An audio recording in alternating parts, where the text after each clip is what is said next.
Hello, hello, hello, everybody. Welcome to another week of Carlie's Couch. I'm so excited to have you here. And I ain't gonna hold y'all. I was a little like, what do I feel like talking about this week? I usually form episodes because I have a bunch of ideas. I'm like, oh, I get inspired, I have a conversation, and life happens. And I don't know if it's because I've been just doing too much in this new spring, new fire season. Shout out to all the Aries. Happy birthday, white men. I don't know what's going on, but my brain was kind of all over the place. And when that happens, sometimes it tends to just be like nothing. It's like information overload and then it turns into nothing. However, I was looking back through some of my notes, and one of the ones that stuck out was practice is prayer. And so that is the idea behind today's episode of what if the goal was to practice? What if our goal was to just try? What if our goal was to just enjoy? What if our goal was to experience? What if we allowed those things to be enough? And what does that look like? And what the hell am I even talking about? So, I recently just finished this cohort. So shout out to Burnt Sienna Research Society, a 10-week cohort. I've been working on that for 10 weeks, y'all. This winter cohort starting in January, and we just finished it up. Last week was our final presentation, and it's so interesting because I've graduated from undergrad, boomer sooner. I went to grad school at USC, got my MBA. So I've been in a lot of school. However, I've never been in something like this.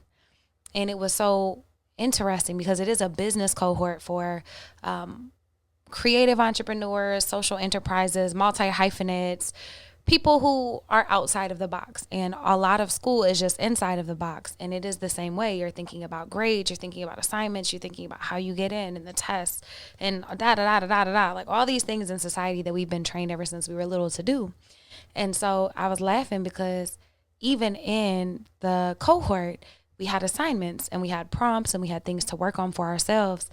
But it was funny because like the first week, I was so nervous to get my homework done and to get it submitted.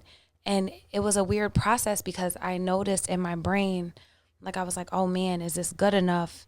Is it this? And it was a personal essay. And that's so funny because of course it's good enough. It's my personal essay, but of course you want to put your best foot forward and you want to do all that stuff too. All of that to say, I noticed all of these hangups in my head about how certain things had to be because I'm so used to getting things submitted to be graded, or I'm so used to doing things to then receive feedback to improve and do a certain thing. And it was interesting being in a space where just me showing up and practicing was what I had to do. Like that was enough. Some weeks people didn't even turn in assignments, and shocker, it wasn't the end of the world. But what I think is most beautiful about the cohort is it gave us the opportunity to dig as deep as we wanted to and gave us the tools to help get to the thing if we had a goal, or like we all have our own goals, but they're all different. And through the cohort, you kind of figure out what your real goal is. Like you have your initial one, but then you'll figure out what your real one is. And these tools through the cohort allowed us to find a way to get to that thing. And I think it's just really interesting. The purpose was practice, and practice was devotion and prayer to myself.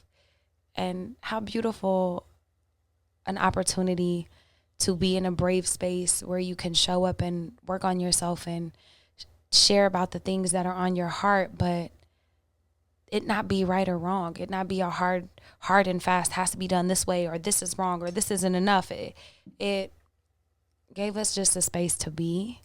And I think that is a beautiful idea, theory, practice in the way we can live our lives.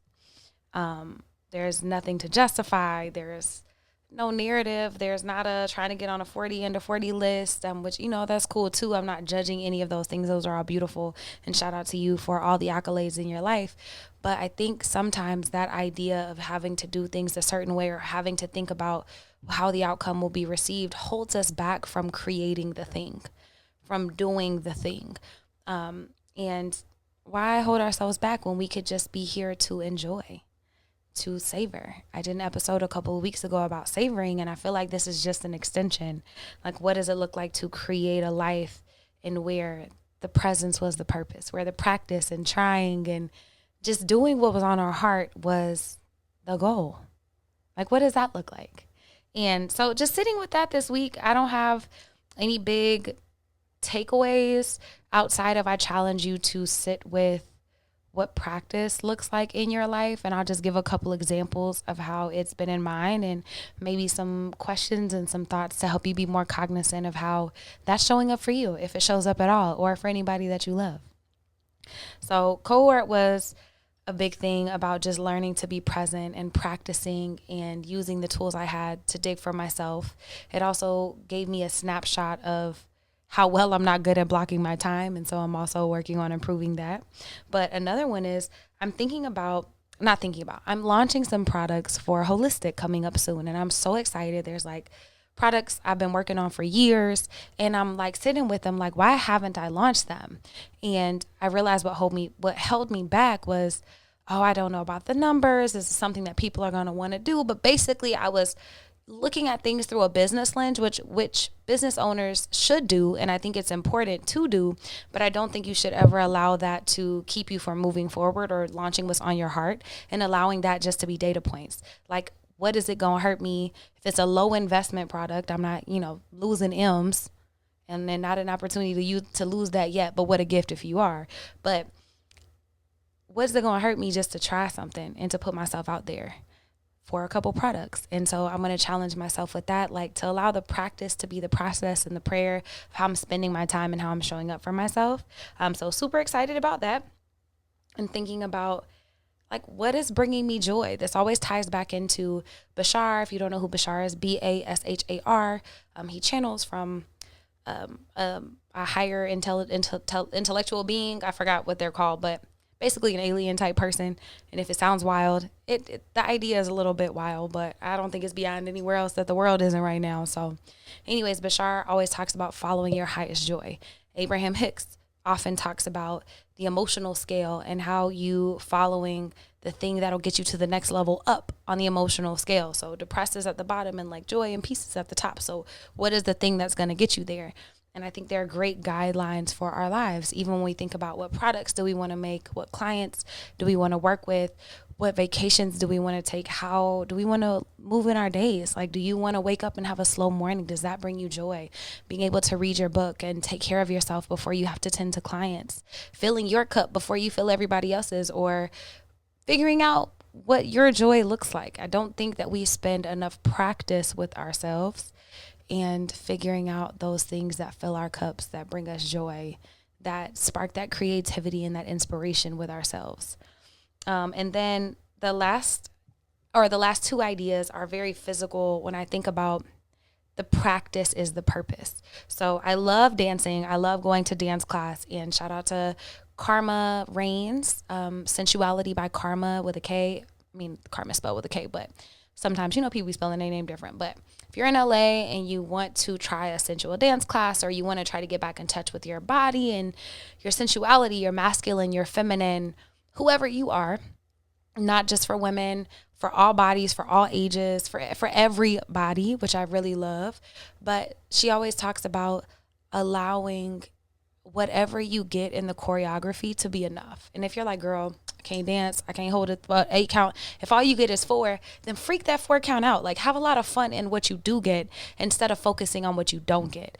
And I think that is probably what sparked like and aligned with this message so much as I was there last night and I took one of my friends for the first time. And what a gift to be in a space where you can bravely explore for yourself. And the whole world isn't necessarily safe and brave like Karma's class and like other, like, when I host a retreat, I like to create brave spaces, and not the whole world is like that, but you can create a brave space for yourself to help hype you up to try things. And I think that Karma's class is so beautiful because you get to try, and it's okay if you don't get everything. It's not the end of the world. There's no penalization. There's nothing that makes you feel bad about who you are or like that it's not enough. And in society, we're constantly working on metrics that have you measuring up to things. And can you do this? And did you get this? And other classes in LA can feel like that, but not every space has to. And so where you can in your life, I challenge you to play, to practice, to use that as devotion to yourself and to the things that bring you joy. The last little aligning circumstance that I'm thinking about is yoga. One of my favorite things from yoga teacher training is knowing that the practice is enough. And what I mean is, if as a student, if I show up, however my body shows up that day, like maybe I'm not able to do an inversion today, maybe I feel weak, maybe I'm tired, maybe my muscles are cramping from my workout earlier, however my body shows up is enough. It is the practice that is the purpose. As a teacher, I can want you to walk away with enlightenment from my classes. I can want you to walk away feeling loved and seen and appreciated and profound. And, you heard a message that changed your life in my class. I can want you to walk away with less back pain and less knee pain and whatever's going on. But all I can do is show up and teach and trust that whatever was meant to be put out there got put out there. Whatever you were meant to receive, you were meant to receive. The job isn't for me to make sure you got that. The job is for me to show up as a conduit and teach the thing and trust that you walked away with whatever you needed based on how open your own energy was and how you showed up that day. And so trusting in the work and trusting that as long as you put it out there, that the work will work. And so I challenge y'all this week to think about, what if the goal was to practice? What does your life look like in practice? What if the goal was to just experience? What does your life look like when you take off all the bounds and take yourself out of the box and just allow yourself to experience the ups, the downs? Things are only bad or good outside of other things. Let's use nuance in our thinking brains, but things are only as we label them most of the time.